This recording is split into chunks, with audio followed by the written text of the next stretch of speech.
കൊച്ചി നഗരമധ്യത്തിൽ ഒരു നരക ജീവിതമുണ്ട്. ആ ജീവിതം നമ്മൾ കാട്ടിത്തരാം. കണയന്നൂർ താലൂക്കിലെ പൂണിത്തുറയിൽ താമസിക്കുന്ന വിധവയായ ഒരു 75 വയസ്സുകാരി ശാന്ത. വെള്ളക്കെട്ടിന് നടുവിൽ ഏതു നിമിഷവും തകർന്നു വീഴാവുന്ന വീട്ടിൽ നരക ജീവിതം നയിക്കുകയാണ്. ഇനാം പട്ടയം സർക്കാർ നിർത്തലാക്കിയതോടെയാണ് ശാന്തയുടെ പട്ടയം എന്ന സ്വപ്നം പാതിവഴിയിലായത്. ശാന്തയ്ക്ക് പട്ടയം വേണം, ചോരാത്ത ഒരു വീട് വേണം, മരിച്ചാൽ ദേഹം കൊണ്ടുപോകാനെങ്കിലും ഒരു വഴി വേണം.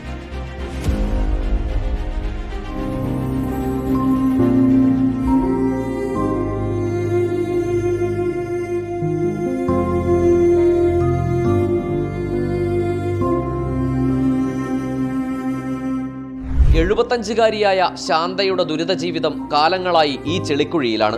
മഴ പെയ്താൽ ചോർന്നൊലിക്കുന്ന വീട് വെള്ളക്കെട്ടിന് നടുവിലാകും.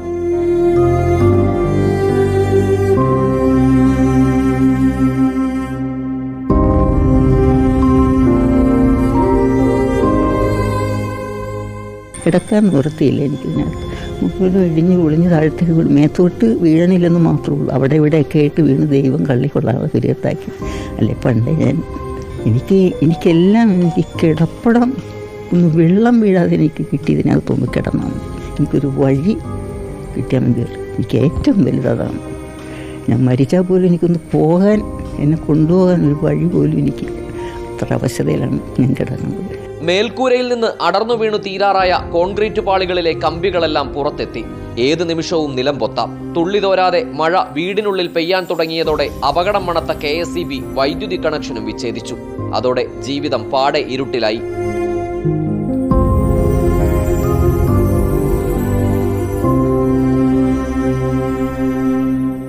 ഈ കാലത്തിനിടയിൽ പട്ടയത്തിനായി ശാന്ത കയറിയിറങ്ങാത്ത ഓഫീസുകളില്ല.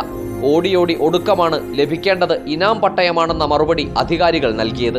എന്നാൽ ഇനാം പട്ടയം സർക്കാർ നിർത്തിവെച്ചിട്ട് വർഷം 1 ആകുന്നു. ഇനാം പട്ടയം നിർത്തിവെച്ചിരിക്കുകയാണെന്നാണ് പറഞ്ഞത്. ഇനാം പട്ടയം കൊടുക്കുന്ന സമയത്ത് ഇവരെ അറിയിക്കാം എന്നാണ് പറഞ്ഞിട്ടുള്ളത്. കൈവശരേഖ ഇല്ലാത്തത് കൊണ്ട് വീടും ഒരു പദ്ധതിയിലും ഉൾപ്പെടുത്തിക്കൊണ്ട് ഈ വീടൊന്നും ചെയ്യാൻ പറ്റാത്ത അവസ്ഥ. അതിദരിദ്ര ലിസ്റ്റിൽപ്പെട്ട ഒരു പാവപ്പെട്ട അമ്മയാണിത്. ഇനാം പട്ടയം നിർത്തിവെച്ചതോടെ ദുരിതക്കയത്തിലായ അനേകം ജീവിതങ്ങളിൽ ഒന്നാണ് ശാന്തമ്മയുടെയും.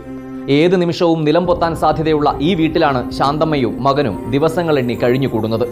അടിയന്തര പ്രാധാന്യമുള്ള വിഷയമായി കണ്ട് സർക്കാർ ഇടപെടൽ നടത്തേണ്ടതുണ്ട്. വീഡിയോ ജേർണലിസ്റ്റ് ജിതിൻ മാങ്ങാനത്തിനൊപ്പം reporter Ali Akbar Shah, in reporter, Kochi.